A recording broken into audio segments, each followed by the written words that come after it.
నెల్లూరు జిల్లా ఆత్మకూరు నియోజకవర్గంలో వైఎస్ఆర్సీపీ ఆధ్వర్యంలో చంద్రబాబు వెన్నుపోటుకు 2 ఏళ్ల పోస్టర్ను ఆవిష్కరించారు. ఈ కార్యక్రమంలో జిల్లా ఉపాధ్యక్షులు డాక్టర్ చిల్లూరి ఆదిశేషయ్య ఇతర నాయకులు పాల్గొన్నారు. ఈ సందర్భంగా వారు కూటమి ప్రభుత్వం ప్రజలను మోసం చేసిందని ఆరోపిస్తూ రాబోయే రోజుల్లో రాష్ట్ర వ్యాప్తంగా ఆందోళన కార్యక్రమాలు నిర్వహిస్తామని తెలిపారు. అలాగే గత వైఎస్ఆర్సీపీ పాలనలో సంక్షేమం పథకాలు సమర్థవంతంగా అమలు అయ్యాయని వారు పేర్కొన్నారు. ఈ రాష్ట్రంలో 2024 సంవత్సరంలో అధికారంలోకి రావడం జరిగింది. అధికారంలోకి వచ్చిన తర్వాత 2024లో వాళ్ళ ఈ తెలుగుదేశం కావచ్చు, లేకపోతే జనసేన కావచ్చు, బీజేపీ కావచ్చు, వాళ్ళ పార్టీ అభ్యర్థులు ఎక్కడైతే లీడింగ్లో ఉంది అని చెప్పేసి ప్రసార మాధ్యమాల ద్వారా ఎలువడిందో ఈ రాష్ట్రంలో ఒక కడి విని ఎరుగని రీతి. అందరికీ నమస్కారం.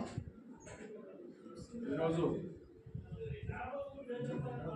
మన ప్రీతమ నాయకులు మాజీ ముఖ్యమంత్రి వర్యులు శ్రీ వైఎస్ జగన్మోహన్ రెడ్డి గారి ఆదేశాలతో మన ప్రీతమ నాయకులు మాజీ శాసనసభ్యులు శ్రీ మేకపాటి విక్రమన్న ఆదేశాలతో ఈరోజు మేకపాటి క్యాంపు కార్యాలయంలో పత్రికా విలేకరుల సమావేశం నిర్వహించడం జరిగింది.